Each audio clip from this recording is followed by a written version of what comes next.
Welcome to the show. I'm Katie Fang. Well, we finally have it. Here it is, a redacted copy of the affidavit behind the FBI's search of President Trump's Mar-a-Lago home. You know, there's a lot in here, even with the redactions, of which there are plenty. This redacted affidavit outlines what documents Trump took with him from the White House to Mar-a-Lago. We also learned new details about how the FBI came to find out about it all. In the 15 boxes turned over to the archives in January, the FBI found 184 unique documents bearing classification markings, including 67 documents marked as confidential, 92 marked secret, and 25 marked top secret. The agents also found documents with markings that signify information gathered by human intelligence sources and FISA intercepts, which, according to the DOJ, are among the most highly classified aspects of the documents. And then there's this piece. Presidential records subject to record retention requirements currently remain at premises. That's Mar-a-Lago. There is also probable cause to believe that evidence of obstruction will be found at the premises. Joining me now to break it all down is congressional reporter for The Guardian, Hugo Lowell. Hugo, I know you also just got your hands on this as well. We were joking that Pacer went down. Pacer crashed as a result of everybody trying to get their hands on this. What are your main kind of high-level takeaways right now after you've reviewed this redacted copy of the search warrant affidavit? I thought it was really significant that the FBI had probable cause that some of these highly sensitive documents were scattered in really private places around Mar-a-Lago. You know, some of the locations mentioned in that redacted affidavit, places like Trump's personal residence in the resort, Pine Hall, which I'm told by people close to the former president is the foyer leading into their residence. You know, like the office of the 45th president, you know, storage facilities around Mar-a-Lago. The kind of sourcing and information the FBI would have needed to kind of pinpoint those locations with such confidence suggests to me that there are people close to the former president potentially cooperating with this investigation. I thought that was very significant. Of course, the other point is that there was evidence of obstruction identified by the FBI at Mar-a-Lago. Yeah, so Hugo, let's kind of pull on that thread a little bit. Obviously, this is a multi-page affidavit. I think it's approximately 32 pages with exhibits. A lot of it was heavily redacted, but we knew that was going to happen, right? Because there had to be the protection, among other things, of sources, the people that gave this information to the FBI to form the basis of this affidavit. So there's got to be the kind of unanswered question that eventually I think we'll know later on. Do you think it's somebody, Hugo, that is related to Donald Trump? Could it have been somebody perhaps that worked at Mar-a-Lago? Because to your point, and it's specifically paragraph 77 of this affidavit, the FBI agent in this case said that he believed, or she, excuse me, that the storage room, F. POTUS's residential suite, Pine Hall, that you just mentioned, the, quote, 45 office and other spaces within the premises are not currently authorized locations for the storage of classified information, or NDI. So we've got classified top secret documents that are in Trump's bedroom. So it's got to be somebody that's close to him, right? That's the kind of takeaway or initial takeaway from Trump World. I did speak to a number of people just before we came on air. And, you know, that's really where the suspicion is. I think originally when the raid or the search was first conducted, a lot of people in Trump World thought maybe it's the help at Mar-a-Lago, maybe it's people who weren't that close to the former president. But subsequently, that's kind of all shifted because those kind of people, Trump never trusted with secrets. And so the kinds of people that knew where these documents would be had to necessarily be close aides or close advisors to the former president. I mean, it's really anyone's guess if the FBI has a human confidential informant amidst the ranks of Trump's much reduced staff at Mar-a-Lago. But certainly the level of detail that the FBI put in that affidavit, I think, is quite interesting. So also, Hugo, I kind of picked up on at the beginning of this affidavit, and I'm looking at paragraph 4, there has to be required the attestation under oath by the person, the applicant for this warrant. It is a special agent with the FBI assigned to the Washington field office. But it specifically says in paragraph 4 that this special agent is, quote, familiar with efforts used to unlawfully collect, retain, and disseminate sensitive government information, including classified NDI. And so, Hugo, we have a FBI special agent who's sworn out this affidavit for the search warrant. And this is somebody, this agent, pretty much specializes in this particular area. So this is not just some run-of-the-mill kind of generic FBI agent that's dealing with this particular search warrant, right? Yeah, that's exactly right, I think. And the FBI agent specifically referenced the kinds of materials that were retrieved from Mar-a-Lago by the National Archives earlier this year.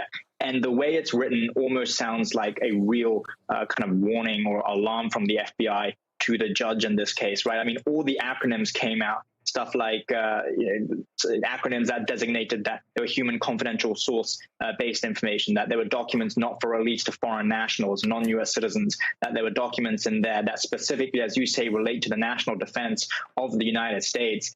These kind of documents I'm sure would have freaked out the FBI agents investigating this case, because Mar-a-Lago is not the kind of resort where you should be keeping classified documents. This is a pay-for-membership resort. If you have enough money, you can go there. And we already know of several instances where kind of foreign nationals and working on behalf of foreign governments were trying to gain access to Mar-a-Lago in order to mingle and become friendly or close to aides and friends of the former president. So I think that is a really important detail that you picked up.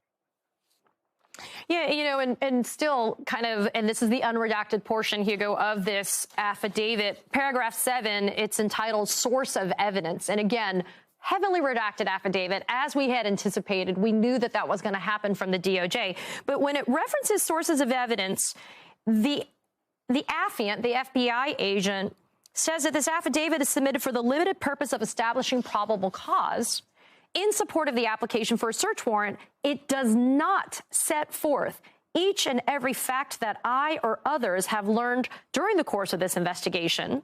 And it also references that the facts in this affidavit are based on my personal knowledge obtained during my participation in this investigation, and information obtained from other FBI and U.S. government personnel. I mean, Hugo, this really does suggest then, as is normal in search warrant affidavits, though, doesn't list everything, but if there's this much there that's redacted, it does suggest that perhaps there's an even larger universe of facts and information that were in support of this search warrant affidavit, right? Yeah, I mean, actually, vast passages of this affidavit were redacted.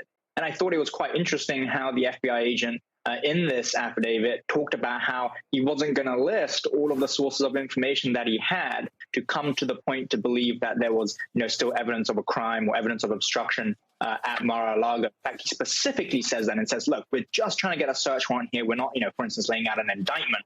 And so I'm not going to list all of the sources and all of the origin that I have for the information contained in the affidavit, which does suggest there are extra details, there are extra pieces to this puzzle that we don't know of yet, perhaps behind the redacted portion of the affidavit, but also perhaps not in the affidavit at all. And I think DOJ has been trying to keep its cards very close to its chest the entire way through this investigation. Remember, the DOJ didn't even want to release the affidavit, even redacted. And so I think there is obviously still more to come here.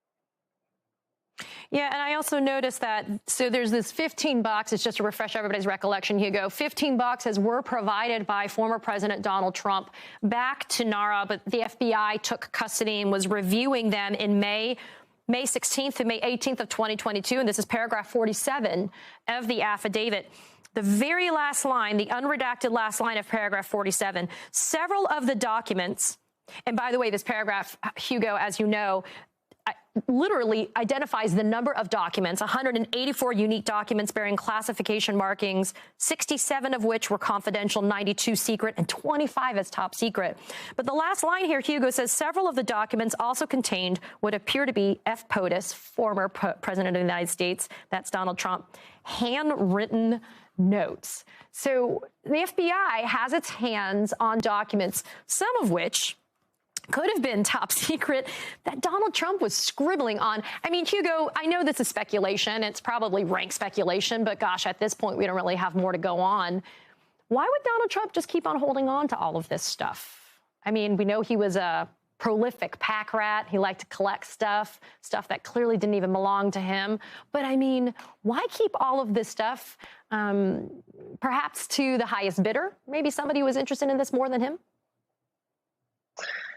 I think really that is the question on everyone's mind. And I think no one may know that answer except maybe Trump and his closest advisors, his closest aides, maybe his children, maybe his son-in-law, Jared Kushner. It's really not clear why he wanted to hold on to such sensitive documents at such a really unsecure location. I mean, the fact that he removed them pretty much personally from the White House and the residence and the West Wing and took them to Mar-a-Lago does seem to suggest a level of intent here that he wanted to hold on to them for some reason. I mean, there's a lot of reporting about how he saw these as his government, his records, even though they were government records, and they were mine. But what's missing in all of this is why he thought that was the case, and why he thought not only was he entitled to keep them, but why he wanted to keep them kind of beyond that. As you say, we're not sure whether he wants to sell them or to disseminate them or kind of what exactly his intentions were with these documents. But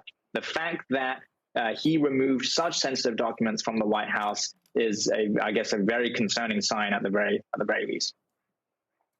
Yeah, Hugo, quickly before I gotta let you go, because I know that you got a lot of stuff to do, including trying to get us some inside track maybe on what is going on in Trump world as a result of the release of this redacted affidavit. The very end of this redacted affidavit in paragraphs 81 through 84 addresses some of the concerns that Donald Trump raised in his motion to appoint a special master. The claims that he says that there's all these privileged information that belong to him that's out there for public consumption, and how wrong it is that has happened. But paragraphs 81 and 82 address the fact that there's a law enforcement team called the Case Team, and then there's law enforcement personnel not participating in the investigation of this matter who searched his office and that were called the Privilege Review Team. And so in some way, doesn't this undercut Donald Trump's claim that this privileged information, whether there's a real privilege or not to be applied, that hasn't just been strewn about willy-nilly so that anybody can check it out, that there's actually a privilege review team that has been designated to go through these documents and materials to make sure that privileged information does not get disseminated?